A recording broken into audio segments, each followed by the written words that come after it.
introduction. First of all, kia ora everyone, and welcome. Thank you so much for joining us on our inaugural Fulbright New Zealand Good Works Seminar. We're so excited to be bringing this series to everyone, and it's going to be a series full of different presentations and seminars and readings and so on. We're having one a month, and it's basically just to celebrate our Fulbright New Zealand and US alumni and their ongoing good work that they're doing. So Dr. Christopher Bellitto is our guest speaker today, but before I introduce him, I'm just going to say a couple of very quick housekeeping notes to do with this Zoom meeting. So as you've all so far, I can see, got your videos, your computers on mute, which is great. So if you wouldn't mind keeping it that way throughout the presentation, that would be fantastic. The other thing as well is that once the presentation is over, Christopher is going to open the floor to everyone for any questions. So his presentation will be around about 30 minutes or so. Feel free at that point to unmute your computer and to shout out your question. If you sooner not do that, you can type it into the chat box.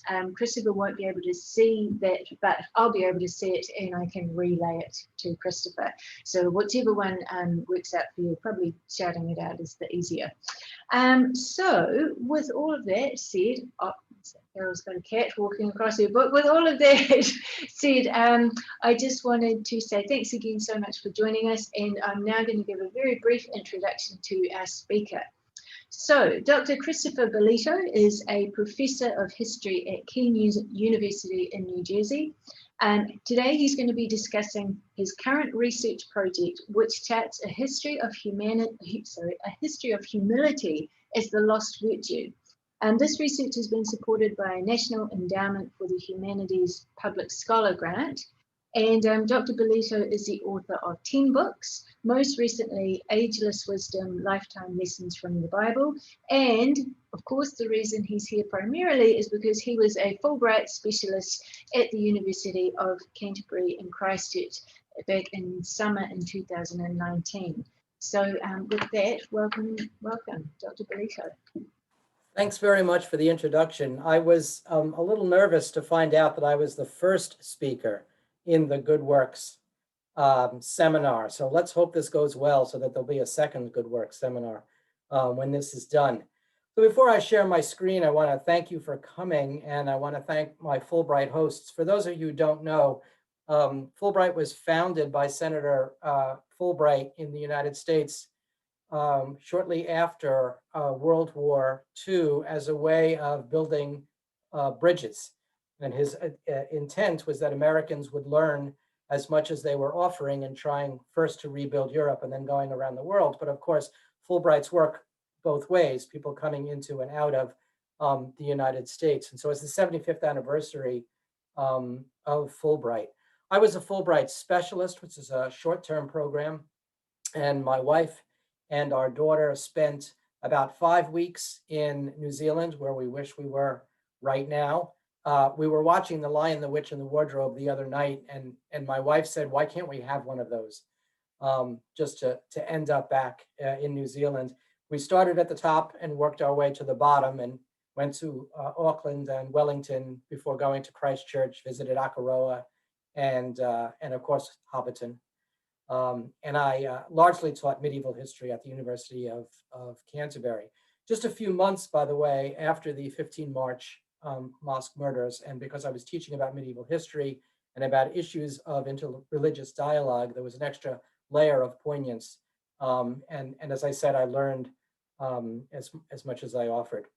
So what I want to do tonight in about 30 minutes and then engage in conversation is talk about the book project that I'm working on, and starting in June with a grant from the National Endowment for the Humanities, an American federal organization. The research is mostly done, and I need to just take 6 or 8 months to write the darn thing. And I want to point out that the National Endowment for the Humanities specifically has a grant where they want people to take academic research, but make it more accessible, not watering it down in any way. But I'm sure that many of you have read very, very good 200-page books that were unfortunately 350 pages long. And so the attempt is to cut down on all the footnotes and kind of dig down into the who cares, so what? And so that's really what I'm offering you this evening, is to talk about the path that my research took, the path I expected, the path I didn't expect, and some takeaways and some applications. And so what I'm going to try to do now is share my screen and probably mess it up. I should say that I really can't, I'm delighted to be with you, and I can't stand teaching this way because, as I tell my students all the time, I like to smell my crowd. And so I find this very limiting, but I think we can create a community as much as one can. And so hopefully I am sharing a PowerPoint with you that should say humility, a biography of a lost virtue. Is that correct? You see that? Okay, good.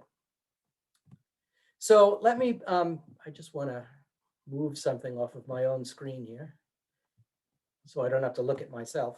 So are you looking at a rather colorful cover that says Ageless Wisdom? I can't see you, so can you? Is that a yes? That's a yes? Yes. Okay, thank you.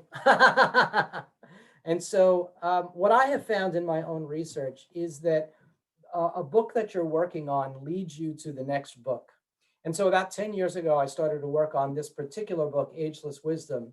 And it was inspired by the fact that I hit 40 and was supposed to be wiser, and I wasn't getting any wiser. And so I needed an excuse to read the Bible. I had never read the Bible from the first word to the last word. And so what I did was I read the Bible and drew out what the Bible had to say about age and wisdom, expecting it to say that as you get older, you get wiser, which is not necessarily true. That resulted in a book called Ageless Wisdom. But as I was working on that book, wisdom was closely tied to humility. And I made a decision early on to separate those into two books. There would be some overlap, but I just couldn't get my hands on things. So I banked all of that research. And then with great trepidation, decided to take on the notion of humility as a lost virtue. The problem with humility is that you certainly can't offer yourself as a model of humility. Look at me, look how humble I am, right? And so as I began to read and gather what other people had been writing about humility, you just get one kind of meme after another, one quotable quote after another. I think that this Yiddish proverb, too humble is half proud, will be the epigram for the book. It has that wry humor in it. But you see the problem here in Benjamin Franklin's autobiography, where he writes, for even if I could conceive that I had completely overcome pride, I would probably be proud of my humility. So it's a difficult topic to discuss. And maybe that's why it attracted me as well, because people aren't discussing humility. And yet, as you begin to read the tradition, something called virtue literature, what you find is that humility keeps cropping up. It crops up in positive ways, but very often in negative ways. And if you want to learn how to be a good teacher, I tell my students, go watch an awful teacher. I was once told, if you want to know what good musical theater is about, go watch a terrible play, and you'll learn from that as well. And so whenever people are trying to recapture a world that's crumbling, such as Augustine of Hippo, who's writing about the year 400 when the Roman Empire is just about running down. And he really does believe that the world could be coming to an end. He was asked to name the three most important virtues, and he replied, humility, humility, and humility. Dante, writing in a very, very difficult political moment, refers to humility as the core or the first virtue. Think of it as the spoke in the wheel. But to look about it as another way, and to criticize my own tradition, I am a practicing Catholic, when the American author Flannery O'Connor was asked to name the great Catholic sin, she said smugness. And whenever I'm feeling snarky, or whenever I'm feeling down about this book, and I keep finding bad examples as opposed to good examples, I have a rogues gallery, and I won't name the people and politicians who are in the rogues gallery. But sometimes I think that there should be a counter chapter in this book called Blessed Are the Smug, ? So smugness leads us to pride. So before we get to humility, let's talk about the opposite of humility. And that, of course, is pride. Now, you can't talk about virtue without talking about vice. You also, really, it's helpful to find a virtue that becomes a vice. So Shakespeare is really a good example of this. So in Shakespeare, you have a virtue. Macbeth has ambition, which becomes a vice when it is unchecked, when it is nothing other than pride. So pride by itself is not necessarily bad. The problem is that it's unchecked by wise counsel. And the problem with pride is that the more you talk about yourself, I tell my students all the time that you are allowed to say me first, but realize that when you say me first, the next sentence is somebody else second. And is that how you want to live your life? And so, once again, what I'm doing here is giving you kind of the fruit of several years of doing reading and this research. What I found was that the more people talk about pride and the more they put themselves or their political party or their particular social cause or their ethnicity or their religion at the center, to the detriment of others, you get a dearth of charity. One might even say the death of charity and an empathy gap. And I've been thinking about this empathy gap more and more since COVID-19, which is ravaging my country much more than there in New Zealand, that there is an empathy gap. And we see this even now in the rush for vaccines. And so pride is an utter reliance on my absolute self-certitude, right? You probably have people like this in your life. And you say, how can you be so sure about everything all the time? And surprisingly, as I began to do research, I began to find studies by psychologists on this issue and on the issue of humility. Was not expecting this at all, so did some reading on it. And of course, the psychologists say that that utter reliance on self-certitude, what is at the center of pride, is often self-doubt, is often insecurity that is being put up by a firewall. And so that excessive, presumptuous, and self-delusional arrogance leads to your downfall. Or as you see here with Macbeth and Lady Macbeth, ambition, which can be a good thing when it runs unchecked, when it is not self-reflective, when no one thinks about the implications, leads to a downfall. And of course, that's the classic Shakespeare's tragic flaw. What brings Shakespeare's tragic characters down? Themselves. What goes up must come down. So if we pull the lens out and we begin to ask ourselves, can a society be proud? Can a nation be proud? Can a faith tradition be proud? When does nationalism and patriotism become jingoism and xenophobia? Well, we see this in history, right? We know certainly in the 20th century that saying that your country or your beliefs are better than others can lead to destruction, the denial of rights, dignity, respect to those identified as the enemy or oppression. Many in the Jewish community celebrated Yom HaShoah or Holocaust Remembrance Day recently, keyed to the liberation of the camps in the spring of 1945. And even if you don't want to go to that extreme, think about your family or your business, right? There's always somebody who thinks that he or she doesn't have to listen to anyone else because they already know it all. It's a very bad management principle. And it's the idea, and it's a childish idea. And now in children, of course, it's honest, it's sincere, it's even beautiful in the sense that they're understanding who they are. But a child believes that the world revolves around the child.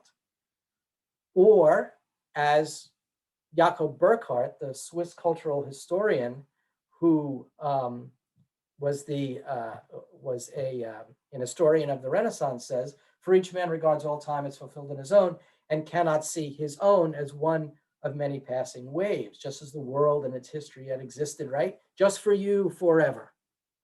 So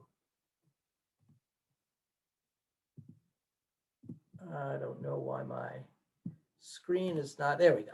So in a larger sense, right, what goes up must come down. And here we have a series of paintings, or a cycle of paintings by Thomas Cole in the New York Historical Society, that tell the story of the pristine central part of the Italian peninsula that begins to become a little bit of a village, that becomes the Roman Empire, until in the lower left-hand corner it is destroyed, and in the right-hand corner there is nothing left but ruins.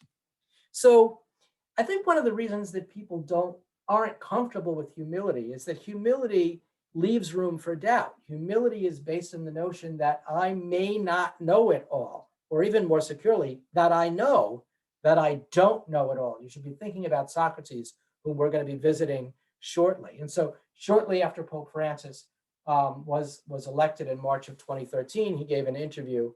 It was the first very extensive interview that he gave.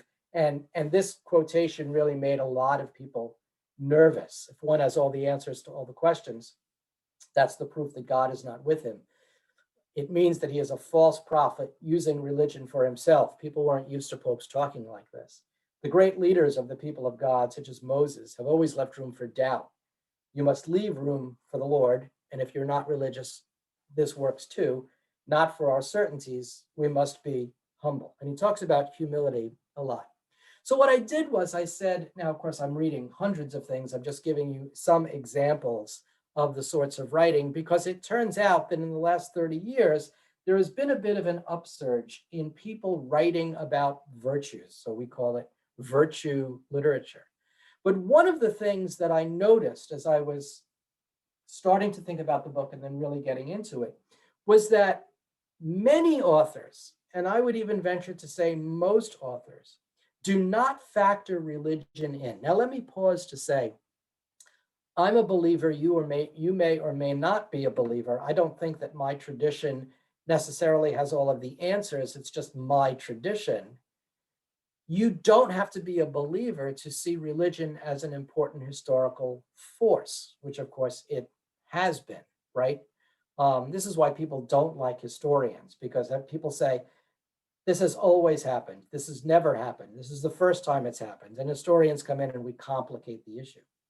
And so I think that one could have a discussion about humility without talking about religion as an historical force in its development, but that would be an incomplete discussion.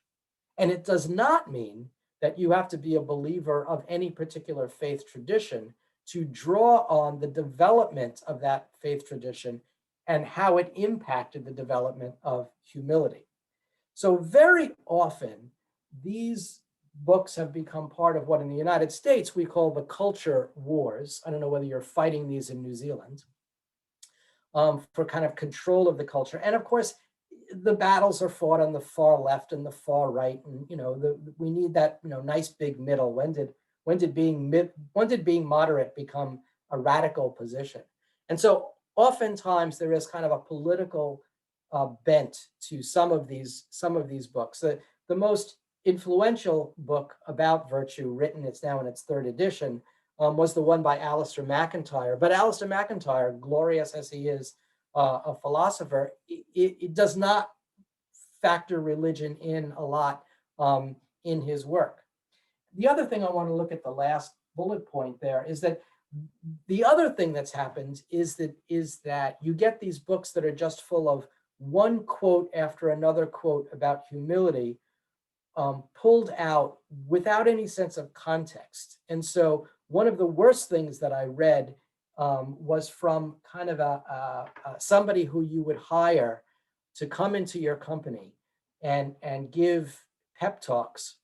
And this person's article was essentially 5 steps. I mean, the title was almost this: 5 steps to seem more humble.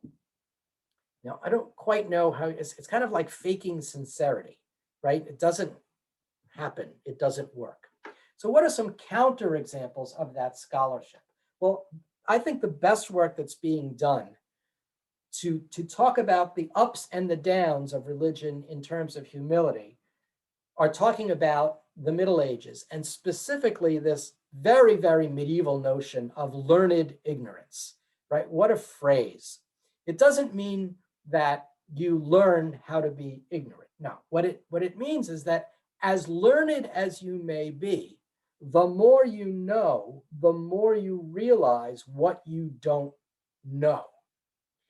And this was very, very strong in the Middle Ages. It was called intellectual humility, and intellectual humility and learned ignorance are very, very helpful to me to understand how all of these forces that we're going to be looking at in a moment kind of come together in a very comfortable synthesis in the Middle Ages. So about 12 years ago, there was a project at Radboud University that looked at how morals were discussed, how morality was discussed in the Middle Ages in terms of the three monotheistic faiths of Judaism, Christianity, and Islam. And one of the books that they produced was called Preaching the Virtues in the Middle Ages. So my source material, what you see in the upper right-hand corner was a photograph taken yesterday morning. This is more stuff that I still have to keep reading. So of course you begin with the etymology, you go to the Oxford English Dictionary, you contact people that you know who know Hebrew and Greek. My main research languages are Latin, French, and Italian. I know a little bit of Greek. And you begin to understand the etymology of the word, that the word humility comes from humus, right? Not hummus, that's the nice snack, but humus, of the earth. I also read quite a lot of ancient and medieval epics. There's something called questing literature. So there you are, right, in New Zealand, and you've got, Tolkien, who writes some of the best questing literature in history, which is based on Anglo-Saxon Celtic quests as well. The Iliad and the Odyssey, the Aeneid, all of the Arthurian legends, James Joyce's Ulysses. These are all parts of questing literature.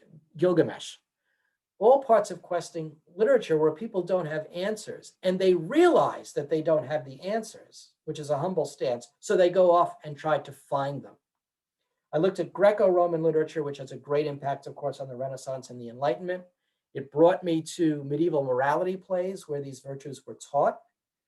And of course, Jewish, Christian, and Muslim scriptures, commentaries, and sermons. So I'm just going to kind of walk through some of the main bits and pieces that I found. And again, these are just kind of the macro structures, right? So one of the most famous phrases in the Bible, which kept coming up when I was doing the wisdom book, is the fear of God is the beginning of wisdom.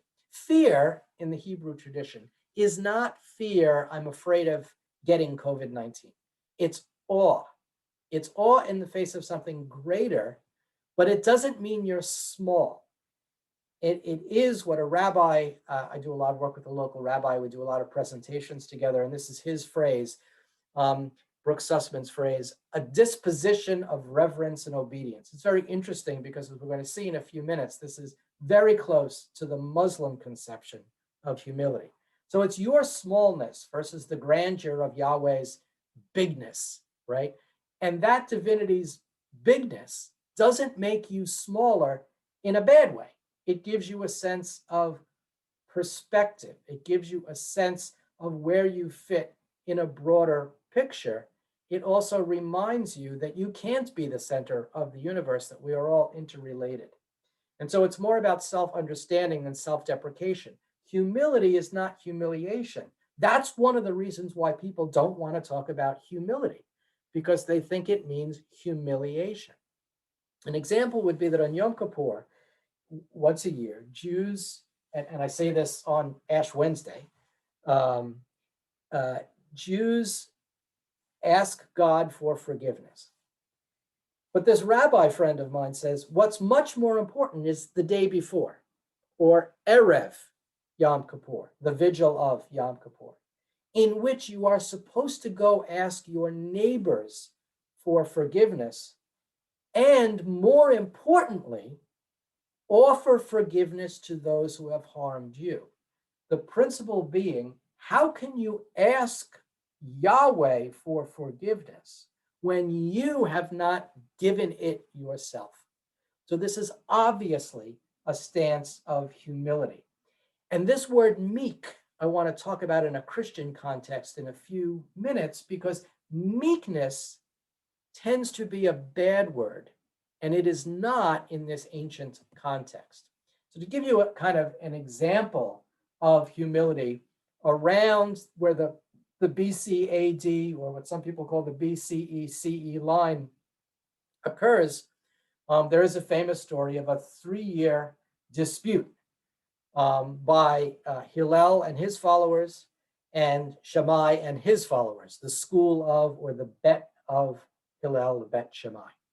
And so at the end of this 3-year dispute, Yahweh's voice speaks from heaven and comes down on Hillel's side. And so the question is asked, how come they won? And the voice of God says, because Hillel's scholars were kindly and modest, they studied their own rulings and those of their opponents in Bet Shammai, and were even so humble as to talk about the others before they discussed their own. It's a very interesting story. Now, of course, in the Greco-Roman world, we have some extremes. So the word hubris, which is sometimes spelled with a Y and sometimes spelled with a U, it's the Greek letter epsilon, and so it's remember, we're transliterating characters, right? This is the excessive pride, the arrogance, the narcissism. And of course, Narcissus is so in love with himself that he won't look at this beautiful woman a few feet away from him because he's too busy falling in love with himself. In some versions of the story, he falls into the pond and drowns himself. The story of Icarus would be another example, putting wings together with wax, flying too close to the sun melts the wax, and falls to his death, right? So those would be metaphors. But at the same time that we have these examples, we have Socrates, Plato, and Aristotle. Socrates teaches Plato, Plato teaches Aristotle. This is in the 5th and 4th centuries BC. And Aristotle does not say that virtue is the opposite of vice. He always speaks about virtue being the mean or the balance. Now, some of you may be thinking of Confucius and the doctrine of the mean, between two vices, right? And so pride in Aristotle is not a vice. It's the means between thinking too little of yourself, which he calls humility, but when you read it in context, he means humiliation, and vanity. For instance, courage, right? The opposite of courage is not foolhardiness. Courage is the mean between being so brave that you're stupid, reckless, and being a coward. And so this brings us to Socrates' intellectual grandfather. Socrates taught Plato, Plato taught Aristotle. And in one of the most famous scenes in Plato's Apology, sections 21 to 23, the question is asked of the Delphic oracle, who is the wisest man in the world? The answer comes back, Socrates. So the next question, why? And the answer is because Socrates knows what he does not know. And so Socrates hears this story and he decides he wants to test it out. So he goes and he talks to the people that everybody says, he's a wise man, he's a wise man. And he talks to these people and he asks his questions and he realizes that they don't know what they're talking about, right? And so he pulls himself back and he reflects and he says, I'm wiser than this man. The oracle says I'm wiser than anyone else. So I'm wiser than this man. Well, it's likely that neither of us knows anything worthwhile, but here's the difference. He thinks he knows something when he does not. Whereas when I do not know, neither do I think I know. So I am likely to be wiser than he to this very small extent that I do not think I know what I do not know. That is the beginning of humility. That is humility. Contrasted with this, and this is where I think we get this modern notion that humility is humiliation, is that in the Roman Empire, there is nothing good about humility, okay? Remember, the Romans show up, they say, we can do this two ways. We could do this my way, or we could do this my way. And so everybody capitulates, right? So when we're talking about humility in the ancient Roman sense, in the Latin language sense of this period, you're talking about humiliation, a lower state of life, slaves, prisoners, POWs, deference and obedience. That's what pietas means in Latin, but it's obey or you'll get your nose punched. And so people who are lower have no dignity because they're conquered. They are less than. It is an absolute negative. So the optimates are the best people, and the people at the bottom are the lesser people, right? Even if you are free, if you work with your hands, that's considered less than people who are in power giving orders. And yet we have a counter. So some of you may know the Stoic philosopher Seneca, who writes a series of moral letters. And in the opening to one particular letter, he says, you know, it's very, very good that you realize that you could be one of your slaves, right? The wheel of fortune could turn in a moment. You could lose everything and you could be a slave. People say they are slaves. And he says, no, they're men. And we would add women. They're slaves. No, they're comrades. Slaves. No, they're friends. They're fellow slaves. So now Seneca is saying, no, there's some worth to the people at the bottom of the society. And then into this crashes Christianity, which is probably in the development of the word humility and in the concept, the single most transformative moment. And again, you don't have to believe in Christianity to understand the impact that Christian beliefs had. You don't have to believe the beliefs, but you can recognize the impact. So what Christians call the incarnation, that God takes human form in this man named Jesus, that the human form is somehow ennobled. And if divinity becomes humanity, then how can humanity be less than in that Roman sense, right? And so here's the word meek again, picking up from the Hebrew, remembering that Jesus is Jewish. When he is saying blessed are the meek, he doesn't mean wimps. He simply means those who fall on the lower social scale because that's where they were born. And so what Christianity brings into the notion is that there's a dignity to humility and to manual labor. The work of your hands is ennobling. The work of your hands to the Romans is the work of a slave. But if divinity becomes slave-like, then that labor must be good. And so we have these very confounding phrases by Jesus, that the first shall be last and the last shall be first, and those who exalt themselves shall be humbled. And the notion that leaders, we talk now very naturally about servant leadership. One of the Pope's titles, which dates to about the 500s, is the servant of the servants of God. Well, when the word servus is first used in the Roman Empire, in which Jesus shows up, servus means slave. Later on, it gives us the word serf.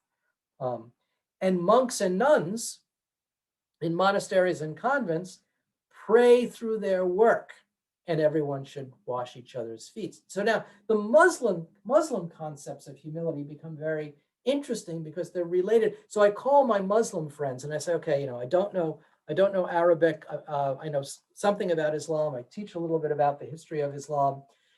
What word do you guys use for humility? And the answer that I keep getting is we don't have one. It's related to concepts. And so they gave me piles and piles and piles of things to read, and I write stuff and I send it back to them and they correct it for me. And they said that really it's tied to submission and patience. And it's tied to a healthy sense of meekness. And more than one of them said, it's like Moses before the burning bush. Oh, and I said, okay, so I got that, right? And then you begin to read commentaries and you begin to say, okay, now I'm seeing links here, right? No one humbles himself for the sake of Allah, except that Allah raises his status. That sounds to me like anyone who exalts himself shall be humbled, and those who humble themselves shall be exalted. And I also begin to see these connections with know thyself, right? This notion that there are people who know more about things than I do, and those people might be younger than I am, right? This is something I learned in the Ageless Wisdom book, which is something we find in the Rule of Benedict as well for Benedictine monks and nuns, that someone who is younger can be senior, can be senior, not in terms of years, but in terms of understanding. And so what am I coming up with? I'm coming up with these twin strands where there's some overlap. So we definitely see in Judaism, Christianity, and Islam, and the monotheistic traditions, a consistent positive idea of humility. In the Greco-Roman system, we see negative ideas of humility, yes, but we also have some positives, right? Such as we saw with Plato and Socrates and Aristotle. And it comes together here in this notion of learned ignorance that I raised earlier, right? Now remember that in the medieval university, and I want to spend a moment on a fellow named Jean Gerson, University of Paris theology professor and chancellor, basically president of the university. And in the medieval university, of course, you've got, especially at Paris, you've got Muslim ideas, you've got Jewish ideas, you've got Christian ideas, right? They're all kind of clashing together. And here was something that was very shocking to me, because I've studied Gerson. My own research is church reform around the year 1400. And as much as I've studied Gerson, who was the best friend of a Parisian scholar named Nicolas de Clermont, who was my primary object of study, in something else I was reading led me to this phrase that Gerson came up with. And it's a passage he's writing something called On the Consolation of Theology. And in a passage where he's trying to knock down the zeal of students who think they know it all, he says, discretion is the daughter of humility. Discretion is the daughter of humility. And that made me start to think, so if humility is going to become the spoke in the wheel, what is it shooting out, right? If it's positive self-effacement in the service and learning to others, and in Plato and Aristotle, it's tied to a sense of the common good, then what are the implications of humility for citizenship? And I say this in a country that has become ever more individualistic. And I think one of the things that the United States is doing now is it's eating itself, as it periodically does, over the balance of individual freedoms and the common good, or what we call the general welfare in the Constitution.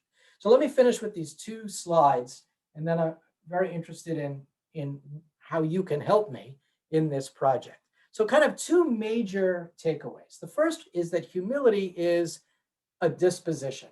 It's not part of a package of characteristics. It's inside the fabric of who you are. It has to be the hub of the wheel, out of which the other spokes come.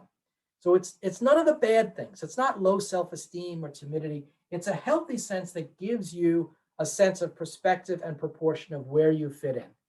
And given that, being humble cannot produce monologue. Pride produces monologue. Humility produces dialogue because it's based in self-awareness, self-reflection, and it works against willfulness. I'm right, you're wrong, shut up, is not a humble stance. And the second, and I think that this is one of the reasons why people are afraid to talk about humility, another reason, is that it makes you vulnerable. I might be wrong. My information might not be complete. This is not stuff you find on Twitter and Instagram and Facebook and TikTok and all those other things. My certainty might in fact be based on sand. My enemy might be right. I might need help, and I might have to trust someone else. And maybe, though I have a right to my opinion can be wrong. And so one of the big takeaways is that I'm going to ask my readers to consider what the death of humility means. And I think it leads to the arrogance of power. And it can lead to the death of shame. Never expect honor from people who are without shame.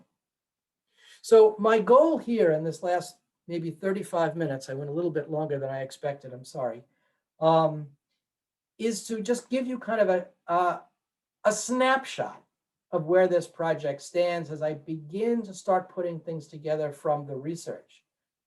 So your comments would be very helpful to me. Thank you. I'm going to stop sharing.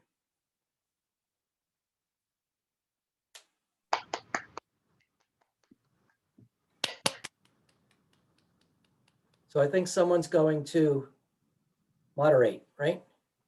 Yep, that's right. So if anyone has any questions, please feel free to just unmute your computer and shout your question out or say your question. And if you either that or you can type it in the chat box down the bottom. It looks like we've got a couple of things there, and I will read out what's been asked.